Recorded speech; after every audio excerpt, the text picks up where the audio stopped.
Welcome to सारा Brar YouTube channel. आज हम इस वीडियो में डिस्कस करेंगे बहुत ही इम्पोर्टेंट टेस्ट जो कि ऑर्डिनरी टेस्ट जो आप मेजर करते हैं उसी से इसका कोई ताल्लुक है, लेकिन इसके अंदर आप देखेंगे कि डिफरेंट चीज़ें हैं। इस एक टेस्ट तो ये आपके सामने है, डाइलेक्ट्रिक एब्जॉर्प्शन रेशियो टेस्ट। लेकिन इसी के अंदर हम एक और भी टेस्ट जो इसी से ताल्लुक है वो डिस्कस करेंगे, जिसको हम कहते हैं पोलराइजेशन इंडेक्स ऑफ इंसुलेशन। आप देखेंगे कि दोनों टेस्ट का तरीका एक ही है, लेकिन कुछ ड्यूरेशन में फ़र्क है टेस्ट के। अगर कोई ऑर्डिनरी केबल हो, ऑर्डिनरी के को की बात नहीं है, मतलब कोई छोटा या गैर इम्पोर्टेंट केबल है, छोटा केबल है, छोटे ट्रांसफार्मर हैं, यानी असेट इतना वैल्यूएबल नहीं है, तो चले आप जो है वो खाली आप डी ए आर टेस्ट कर लें, डार टेस्ट। लेकिन अगर जो बड़े ट्रांसफार्मर हैं, जनरेटर्स हैं, सिंक्रोनस जनरेटर बड़े वाले मोटर्स, तो उसमें अगर दोबारा आपने मेंटेनेंस की है उसकी, या कोई ट्रिप हुई थी, या कोई इंस्टॉलेशन में आप समझते हैं कि कमी है, तो ऑर्डिनरी जो मेगर टेस्ट, मेगर से कंपनी का नाम है, ख्याल रखें, इंसुलेशन टेस्टर कहते हैं, मेगा होम टेस्टर भी कहते हैं। मेगर से एक ब्रिटिश कंपनी थी जिसने इसको बनाया सबसे पहले, तो उसके नाम पे ही मेगर कहलाता है, तो मैं मेगर यूज़ करूँगा लफ्ज़, क्योंकि पाकिस्तान में आप लोगों को ज़्यादा इसी इस्तेमाल करते हैं। तो दो टेस्ट इसके अंदर डिस्कस करेंगे हम, एक तो ये जो सामने लिखा है, दूसरा पोलराइजेशन इंडेक्स टेस्ट। इसके ऊपर दोनों पे अलग से मेरी वीडियो मौजूद हैं, लेकिन अभी ज़रा थोड़ी मैंने तवील वीडियो बनाने की कोशिश की है, और कैलकुलेशन के साथ, और दोनों का कंपैरिजन भी दिया है। लेकिन यहाँ पर इसके थंबनेल पे ये एक ही लिखा हुआ है, मैंने तो मैंने कहा अब इसको अमेंड करूँ, इससे बेहतर है कि मैं बना दूँ, और अगर टाइम मिला तो मैं दूसरा थंबनेल बना दूंगा। तो आगे चलते हैं। मैंने आपको बता दिया कि दोनों टेस्ट आपके अपने ऊपर है।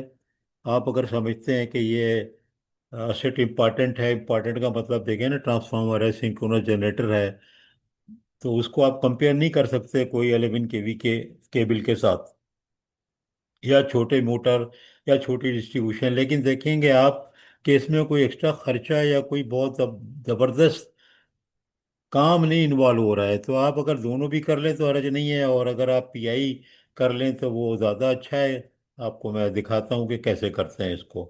तो मैं स्लाइड को चेंज करता हूँ, आगे बढ़ते हैं। बहुत इम्पोर्टेंट वीडियो है ये, आप लोग इसको सेव भी कर लीजिएगा। देखें, ये आपके सामने स्क्रीन मौजूद है, रीड मोड में मैंने किया हुआ है, वर्ड डॉक्यूमेंट बनाया है। आप इसका देखें कि दोनों का जो लिखा हुआ है कि both are insulation resistance diagnostic test, ठीक है, but they differ mainly in test duration, calculation, and the type of equipment insulation condition they reveal. Okay, अब आप देखें कि बेसिक डिफरेंस का मैंने एक चार्ट यहाँ पर बनाया और आपके सामने पेश किया। ये टेस्ट आप करते रहें, वही तरीक़ाकार होगा, मैं भी हज़ारों दफ़ा कर चुका हूँ ये सारे टेस्ट। लेकिन बहुत पुराने ज़माने की बात करें तो ये टेस्ट इस नाम से नहीं होते थे, और लेकिन अब 10-20 साल से ये बहुत फ्रीक्वेंट होने लगे हैं। देखिए, बेसिक डिफरेंस आपको देखें, टाइम में नज़र आ रहा है, वो हाईलाइट किया हुआ है, बोल्ड किया हुआ है, कि आप डीएआर टेस्ट में ये करते हैं कि आप इंसुलेशन टेस्टर को चलाते हैं, या मेगर जिसको आप कहते हैं, मैं कहता हूँ, तो एक रीडिंग लेते हैं उसकी कि 60 सेकंड के, 30 सेकंड के बाद कितनी वैल्यू आई इंसुलेशन की। उसके बाद और चलाते रहते हैं, और फिर देखते हैं कि 60 सेकंड के बाद, यानी 1 मिनट के बाद, कितनी वैल्यू आई।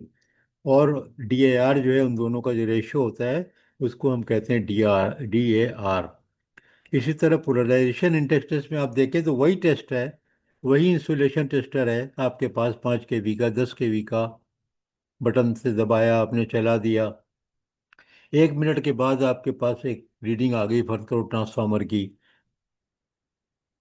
कोई मेगा ओम में 5,000 मेगा ओम, या 1000 मेगा ओम। 10 मिनट के बाद और बढ़ करके आ गई वो आपके पास वैल्यू, क्योंकि ड्राई होता जाता है ना एब्जॉर्ब।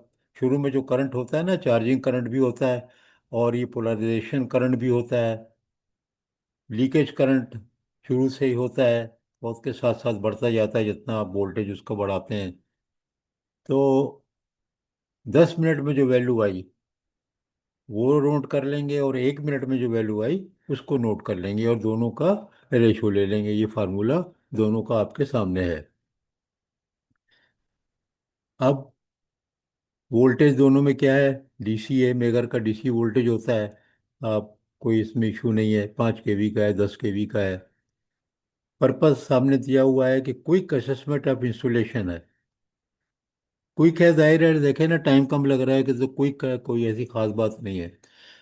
दूसरे वाले में जाहिर है कि detail assessment of insulation, dryness, cleanliness and polarisation.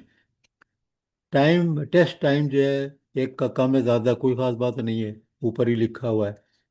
Best suited for smaller equipment, motor के भी लिए डीएआर की बात हो रही है, डार्ट टेस्ट। और पीआई जो है, पोलराइजेशन इंडेक्स टेस्ट, वो यहाँ पर बताया जा रहा है आपको कि वो लॉन्ग ड्यूरेशन का है, और लार्ज मोटर, बड़े जनरेटर, बड़े ट्रांसफार्मर, और देखें हाई वैल्यू, देखें मैंने कहा था ना, जो असेसमेंट आपको, जो एसेट की वैल्यू हाई है उसके ऊपर फिर आप पीआई करें। जैसे आप यूटिलिटी में हैं, फैक्ट्री में हैं, और एक ट्रांसफार्मर बड़ा इंपॉर्टेंट है, एक ही है फैक्ट्री में। यूटिलिटी में ऐसे 15 20 50 हो सकते हैं जो बहुत इंपॉर्टेंट हैं, तो उनके ऊपर, बल्कि सभी जो 20 MVA, 30 MVA, 40 50 100 ऊपर ट्रांसफार्मर्स हैं, बड़ी मशीनें हैं, पावर हाउस है, तो वहाँ पर बेहतर होगा कि ये पीआई टेस्ट आप लोग करें, और इसका तरीका भी बताया जा रहा है। अब ये यहाँ पर आप देखें राइट हैंड साइड पे स्क्रीन पे, यहाँ पर ये एक वैल्यू बता दी गई है, डीएआर टेस्ट किया गया, एग्जाम्पल है। अब ये देखें, दो रीडिंग आ गई, 30 सेकंड पे और 60 सेकंड पे। जितनी देर की रीडिंग होगी वो हाई होगी। रेशो आ गया 1.5। So higher DIR generally indicate that the insulation resistance is increasing with time, which is a favorable indication. तो डार्ट टेस्ट कहाँ पर है अहम, वो फिर से लिख दिया गया है, आप इसको पढ़ सकेंगे, कोई ऐसा इशू नहीं है। अब हम देखते हैं आगे क्या है इसमें। पीआई टेस्ट जो है लॉन्गर ड्यूरेशन का टेस्ट है, और पीआई की वैल्यू यहाँ पर ये आ गई, पीआई की लेफ्ट हैंड पे देखें। 1 मिनट में 1000 मेगा ओम है, और 10 मिनट पे 4000 मेगा ओम है। पीआई रेशो क्या हुआ, 4 हुआ। Longer test allows the insulation polarisation behaviour to focus more evident. Large AC motor, large generator, high voltage की मोटरें, हाई बड़े ट्रांसफार्मर टिप। अब इंटरप्रिटेशन यहाँ पर टिपिकली दे दिया गया है। डीएआर का ये है कि अगर वो 1.25 से कम है तो फिर इंसुलेशन पुअर है। आपको जो है उसको, जैसे अगर ऑयल का ट्रांसफार्मर है, उसकी बहुत सेंट्रीफ्यूजिंग करें, ऑयल तब्दीली कर दें, मतलब बहुत उसको ड्राई करना है, दोबारा से वैक्यूम कर दे, फिर से भरे, सेंट्रीफ्यूजिंग एक अलग सब्जेक्ट है, आपको मालूम होगा। फिर 1.25 से 1.6 है तो ये एक्सेप्टेंस है, ठीक है। अब डिपेंडिंग अपॉन इक्विपमेंट का मतलब ये है कि जो आप प्रोटेक्शन या टेस्टिंग इंजीनियर हैं या ऑपरेशन इंजीनियर हैं, तो आपको वक्त के साथ साथ मालूम हो जाता है क्या ये, इसको ये वैल्यू एक्सेप्ट करूं मैं या ना करूं। ये डिपेंड करेगी कि कितना पुराना है, किस टाइप का इंसुलेशन है, आपने कब से उसका मेंटेनेंस नहीं किया, ऑयल का टेस्ट आपने किया है तो रिजल्ट सही आ रहे हैं, उन सबको देखते हुए फैसला करेंगे। और अगर ये 1.6 से ज़्यादा है तो जनरली गुड है। एक मैं वीडियो अभी लोड करूँगा संडे के लिए, संडे मैंने रखा है केस स्टडीज़ की वीडियो के लिए, जिसमें बहुत ही लाइटर स्टाइल में मैं आपको कुछ ऐसी चीज़ें बताऊंगा जिनका ताल्लुक जो है, ये एक का तो इसी से होगा, डीएआर और पीआई से, और वो अपने तजुर्बे से जो मैंने किया वो उसमें शेयर करूंगा, लेकिन लाइटर होगा। संडे को टेक्निकल बात होगी, लेकिन लाइटर इन्वायरमेंट में। अब पीआई को देखो, अगर लेस देन 1 पीआई है तो ये फिर वही खतरे की घंटी है। आप जो है और टेस्ट बहुत से करें, बड़ी चीज़ है ना, और बहुत से टेस्ट करें। बहुत से टेस्ट में क्या आता है, ऑयल का सारी टेस्टिंग करें सही तरीके से, और ऑयल उसकी सेंट्रीफ्यूज करें बहुत तरीके से, और उसके और सारे जो टेस्ट हैं सारे दोहराएं। तो हो सकता है कहीं पर कोई चीज़ आपको ऐसी मिल जाए जिससे आपको पता लगे कि यार ये मुझे करना चाहिए। तो ये बेसिकली तो इंसुलेशन से ताल्लुक है ना। तो टेप चेंजर की अगर रेशो चेक कर रहे हैं तो उससे कोई इतना खास मतलब नहीं होगा। लेकिन आपको ये टेस्ट जो है बता देगा कि यार ये पुअर है। और आयल के केस में तो ये 100% आपको आयल को ही सेंट्रीफ्यूज करना है, वैक्यूम करना है। जितना गर्म होगा आयल सेंट्रीफ्यूज होगा, गर्म होगा ड्राइनेस होगी, तो उसके साथ साथ जो है ना ये इम्प्रूव हो जाएगी कंडीशन इसकी। अगर ये देखें 4 से है तो बेहतरीन है, फिर आप आंख बंद करके ऑन कर दें इंशाल्लाह। वो आपका एनर्जाइज हो जाएगा ट्रांसफार्मर भी, और मोटर जनरेटर जो कुछ भी है। और इसके बीच में आप देख सकते हैं गुड है। अब ये जो good bad poor very good, अब ये जो डिसीशंस हैं ये इंजीनियर लेता है। अब इसी के ऊपर जो है ना कुछ अरसे में एआई आके अपना जो है वो एंट्री डालेगा। और ये चीज़ें भी जो होंगी ऑटोमेटिक जब चेक होंगी। और इंटेलिजेंट सिस्टम स्मार्ट ग्रिड जो है जो मैं कवर कर रहा हूँ अलग से, तो फिर ये सारे रिजल्ट भी वही कंपेयर करेगा। और कंपेयर करके वो अपना एक डिसीजन देगा। और भी फैक्टर मांग सकता है कि आप और भी चीज़ें बताएं। और फैक्टर क्या हो सकते हैं? और फैक्टर ये हो सकता है कि आपने डीजीए किया है तो उसके रिजल्ट बताएं। डिजॉल्व गैस एनालिसिस के रिजल्ट क्या आ रहे हैं? उससे पता चल सकता है कि यार आयली कंडीशन बहुत ख़राब है। उसका मॉइस्चर कंटेंट चेक कर लें, बड़ा आसान होता है पानी में। वो जो आप देखा है वो डालते हैं चुटरू चुटरू बोलता है, पता लग जाता है मॉइस्चर है। बहुत आसान होता है। लेकिन आप उसका डाइलेक्ट्रिक टेस्ट करें। वो जो 2.5 मिलीमीटर गैप पे कितना केवी आ रहा है। तो इस तरह सारी आप उसके टेंजेंट डेल्टा टेस्ट करें ट्रांसफार्मर का सिंक्रोनस का। अलग से मेरा वीडियो मौजूद है tangent delta power factor test या डाइलेक्ट्रिक एंगल जो होता है इंसुलेटेड का। तो ये देखिए मैं कई चीज़ें सब इसी वीडियो में आपको बता रहा हूँ ताकि ये वीडियो आपके लिए कोई मुफीद हो और सारी चीज़ें आपको एक जगह मिल जाएं। अब ये तो सिर्फ यहाँ डिस्कस हो रहा है D A R Dar and P I. लेकिन मैंने इसी के दौरान में आपको बहुत सी चीज़ें बता दी हैं जो कि आपके इनके रिजल्ट से रिलेटेड हैं। मैं फिर रिपीट करता हूँ कि अगर आपके पास छोटा सेट है, बहुत महंगा नहीं है, बेशक आप डार कर लें। लेकिन अगर आप पीआई भी कर लें तो कोई तरीके में फ़र्क नहीं है, मेगर लगाना है। उसी तरह सिंगल फेस को ग्राउंड के साथ दूसरी लीड करके आपको मेगर चलाना है, रिजल्ट लेना है। और अगर आप 30 और 60 सेकंड का कर सकते हैं तो 1 से 10 मिनट वाले में कौन सी प्रॉब्लम है, वो भी कर लें। फिर उन रिजल्ट के जब ये रिजल्ट आ जाए जो आपके सामने यहाँ पर है ये वाले रिजल्ट ये, तो आप इसको डिसीशन लेने के लिए अगर रिजल्ट आ गया आपका 2 से 4 या 1 से या 1.5 आ गया या पौने 2 आ गया या यहाँ पर 2 में 1.9 आ गया, तो फिर आपको चाहिए कि अगर वो आपका सेट बड़ा है, अगर वो पीएमटी है, पोल पर रखी कोई पीएमटी है, आपने लैब में टेस्ट किया, अगर 1.92 आ गया तो आप चलो ऑन करके देख लें, इतना कोई मुश्किल नहीं होने वाली।